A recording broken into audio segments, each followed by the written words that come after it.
bandhig ganacsi ay si wada jir ah u soo bandhigeen shirkadaha ganacsiga ugu waaweyn dalka Hindiya gaar ahaan shirkadaha Rolex iyo Horizon Holding Limited Company ayaa lagu qabtay hotel Barwaaqo magaalada madaxda gobolka Togdheer ee Burco. bandhigan ay ka soo qayb galeen shirkadaha waaweyn ee Indhadeer Group, Dahabshiil Company, Telesom Company, ganacsato aad u tiro badan, culimaaddin, cuqaal, aqoon-yahano, maamulka gobolka Togdheer, kan degmada Burco, taliyaha ciidanka asluubta gobolka Togdheer, dhaqaatiir, isduuyaasha wasaaradaha ganacsiga, arrimaha bulshada, shaqada iyo shaqaalaha iyo waliba saraakiil ka socotay hay'adda caalamiga ee Candlelight. bandhigan ay shirkada Rolex iyo Horizon ay ku soo bandhigeen waxyaalaha adduunka u dhoofiyeen iyo wax soo saarkooda, iyagoo sheegay inay ka shaqeeyeen in ka badan 60 wadan oo ku yaala daafaha adduunka. gudoomiyaha shirkada Horizon Holding Limited Company, Ismaan Farax, ayaa waxa uu si faahfaahsan uga warbixiyay waxa ay shirkadahan u socdaan iyo waxyaabaha ay shirkadoodu adduunka u dhoofiyeen, iyadoo halkaasna ay ku soo bandhigeen daawooyinka dadka, xoolaha, beeraha, baytariyada iyo waliba alaabooyin kale badan.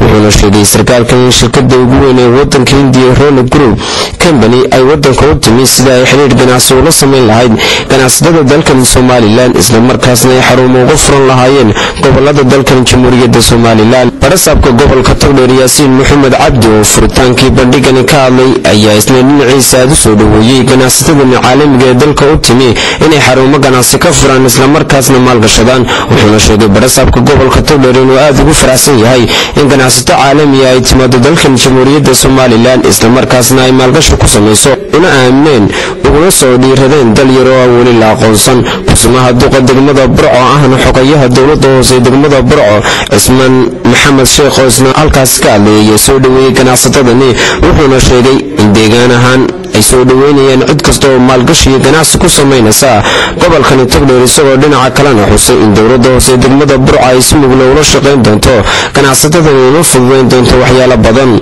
gudoomiyaha shirkada ugu weyn wadanka Hindiya Rolex Group, Masar Ronak Ali, ayaa aad ugu mahadnaqay maamulka gobolka Togdheer, kan degmada Burco iyo waliba madaxda qaranka, gaar ahaan madaxweynaha Jamhuuriyadda Somaliland iyo golihiisa wasiirada, oo uu sheegay inay kulamo la qaateen si muglan ay ugu soo dhaweeyeen dalkan Somaliland. wuxuuna xusay sarkaalkan in markii madaxweynaha Somaliland uu la fadhiyay uu madaxweynuhu u sheegay inay yihiin dad yar oo sabool ah, balse taa beddelkeeda nagu jawaab celinay buu yidhi madaxweynaha Somaliland iyo golihiisa wasiirada inaan anagu u aqoonsanahay dal ballaaran oo qani ah, taasna aan rabna bay yiraahdeen inay ummadda reer Somaliland ay isku aqoonsadaan qaran jira. Masar Ronak waxaa sidoo kale xusay in xarumo waaweyn ay ka furan doonaan magaalooyinka Hargeysa iyo Burco, xiriir ganacsi ay la sameyn doonaan shirkadaha ganacsiga ee dalka, isagoo dhinaca kalena ballan qaaday inay talooyin siin doonaan ganacsatada yaryar ama ciddii dhaqaale haysata ee rabta inay sameystaan ganacsi ballaaran oo adduunka ku xidhan iyagoon wax shuruuda ku xidhaynin. Mr. Niha Belesi, oo ah madaxa xafiiska maaliyadda ee shirkada Rolex Group, ayaa si muuqaal ah dadka ugu soo bandhigay wax soo saarka shirkadooda, waxayna projector ku daawadsiisay alaabooyinka kala duwan ay soo saaraan iyo waliba kuwa ay dhoofiyaan. waxaana halkaasi su'aalo ku weydiiyay shirkadani ganacsi marti sharaftii kala duwan ee madashaasi fadhiyay, waxayna wax ka weydiiyeen qaabka loola soo xiriirayo haddii ay u baadaan ganacsi, maadaama ay sheegeen inay talooyin dhinaca ganacsigaas siinayaan bulshada reer Somaliland. sidoo kale waxay wax ka weydiiyeen daawooyin ay soo saareen iyo alaabooyinka ay dhoofiyaan.